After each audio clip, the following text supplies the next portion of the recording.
भजे काके लागू पाए, बलिहारी गुरु आपने गोविंद दियो बताए। कबीरदास जी दोहे हैं।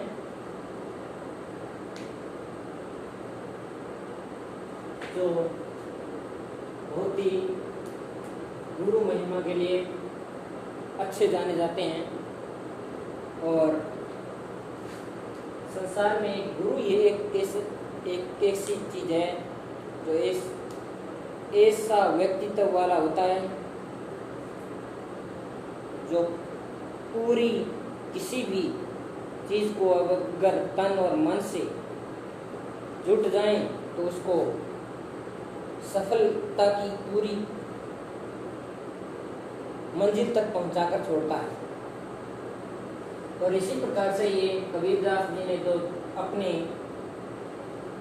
दोहावली में दोहे लिखे हैं वे इस प्रकार से हैं, जिसमें से मैं 5 दोहे आपको अच्छी तरह से बताना चाहता हूँ।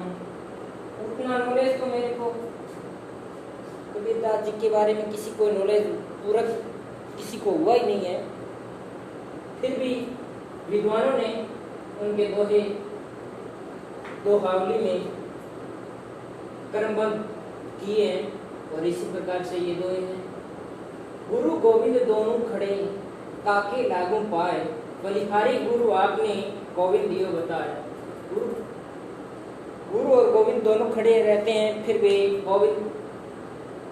गोविंद जी अगर शिष्य होता है वो दोनों के पास में जाता है, और गोविंद जी कहते हैं कि गुरु बड़ा है।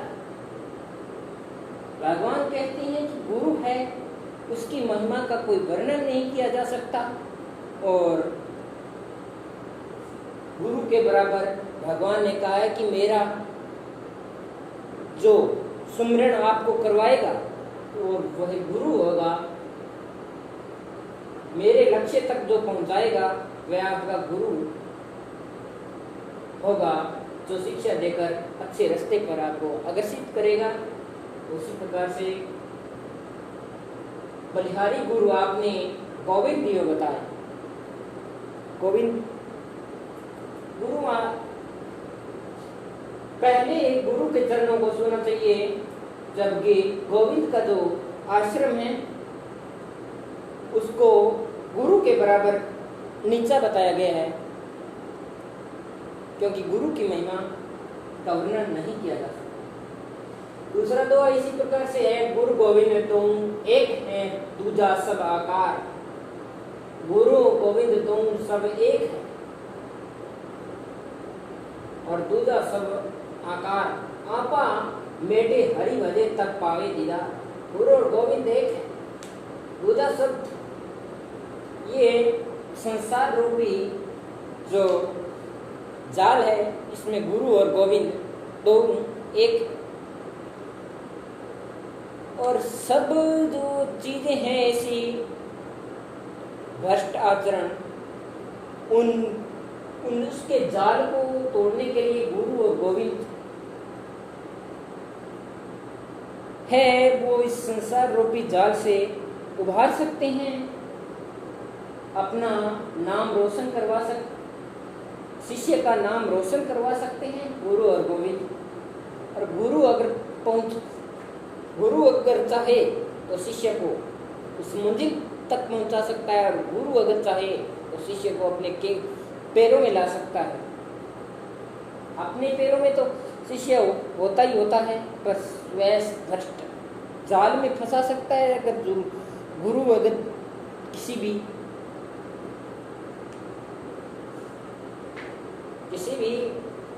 वस्तु को अगर मान लिया जाए कि गुरु अगर किसी जो ज्ञान अच्छा देगा बुरा देगा, पर गुरु ज्ञान हमेशा के लिए अच्छा देता है। अपने चेले को गुरु ऊपर उठाने की सोचता है, अपने लक्ष्य की ओर बढ़ाने की सोचता है हमेशा के लिए।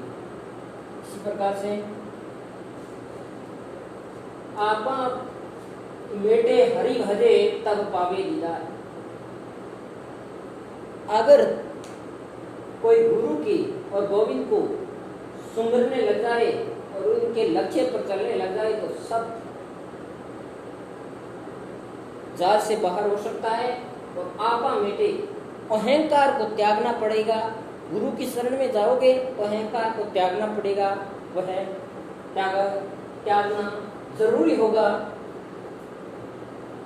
तभी जाकर के सच्चा दीदार मिल सकता है, मतलब कि लक्ष्य को पकड़ा जा सकता है, अन्यथा नहीं। गुरु बिन ज्ञान न उपजे, गुरु बिन विनय न मोक्ष। गुरु बिन ज्ञान न उपजे, गुरु के बगैर ज्ञान नहीं मिल सकता। अगर शिष्य कुछ भी कर ले, अगर कोई कुछ भी कर ले, अगर किसी ने गुरु नहीं बनाया है, गुरु शिक्षा के बारे में गुरु होता है, और वही शिक्षा हर प्रकार की शिक्षा हो सकती है। जैसे अगर किसी कार्य को करना है तो जो उसमें परिपूर्ण है और जो ज्ञान सिखाने के लिए कुछ ज्ञान अपने आप दे रहा है हमें, तो वह गुरु होगा। अपने से ज्यादा ज्ञान वाला, ज्ञान बताने वाला हमेशा गुरु होता है, और जो ज्ञान सीखने वाला वो हमेशा चेला होगा। गुरु बिन ज्ञान उपजे। और शिक्षा इसी प्रकार से शिक्षा में है, जैसे कोई भी शिक्षा है उसको समझाने वाला गुरु होगा और पाने वाला शिष्य होगा। गुरु बिना मिले न मोक्ष। गुरु बिना इस संसार में मोक्ष भी नहीं प्राप्त हो सकती, क्योंकि वो ध्यान भटकाता नहीं है। गुरु होता है वो ज्ञान लगाता है, ज्ञान लगवाता है अपने चेले से कि ऐसे ऐसे करना पड़ेगा तेरे को, तभी जाकर इस संसार रूपी जो है जाल, इसी से बाहर निकला जा सकता है और तेरा नाम हमेशा के लिए रोशन हो सकता है।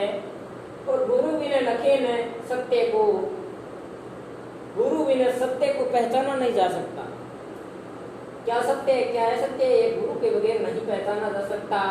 अंधविश्वास का जो आडंबर होता है उसमें ये मनुष्य है जीवन वो फंस जाता है। गुरु बिना मिटे न दोष। गुरु के बगैर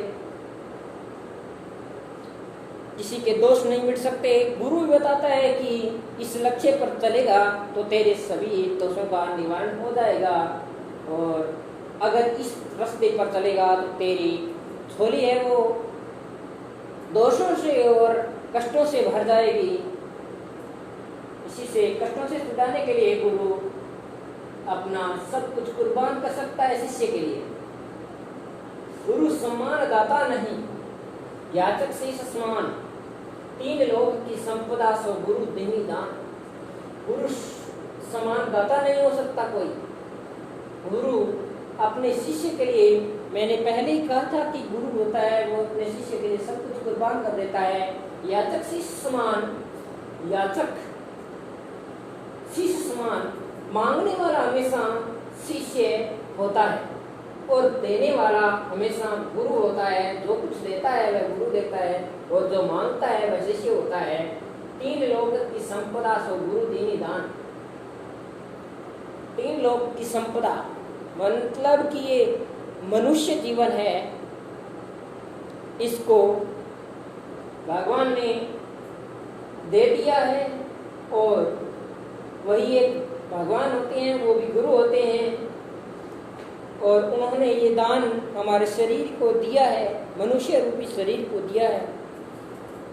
मनुष्य रूपी जो शरीर बनाया है वह भगवान ने हमें अर्पित किया है, और ऐसा बार बार नहीं मिल सकता।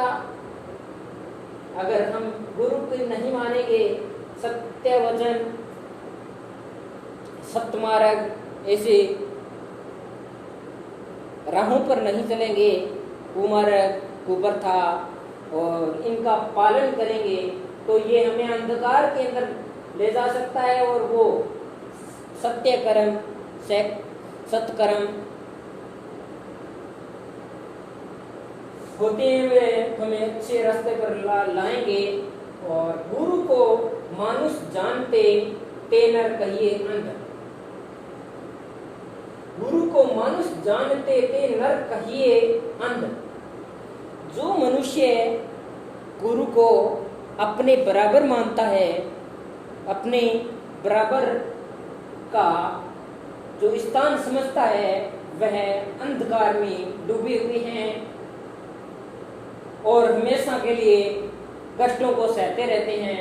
हो ये दुखी संसार में आगे जम की फंद, इस संसार में भी सुख नहीं पा सकते और आगे उनके लिए जम का फंद होता है। ये मतलब उनका आगे भी इस मनुष्य देह के छोड़ने के बाद भी उनका कोई रास्ता नहीं हो सकता, क्योंकि वो गुरु को पहले ही नहीं मान रहे थे। और इसी प्रकार से कबीरदास जी ने अपने दोहे हैं वे बहुत ही अच्छे और सत्य वचन समझकर कहे हैं। सत्य मार्ग पर लाने वाले मनुष्य को और दुष्कर्म इसी प्रकार के जो दोष होते हैं, दुष्कर्म जैसे, उनको त्यागने के लिए कबीरदास जी के दोहे पढ़ने पर मजबूर हो जाता है मनुष्य अपने आप। ये इनकी वाणी का एक विश्लेषण यही निकलता है कि अगर मनुष्य इनके दोहे पढ़ेगा तो कुप्रथा और इसी प्रकार के जो कुमार्ग होते हैं उनको छोड़ने के लिए मजबूर हो जाएगा। जय हिंद, जय भारत।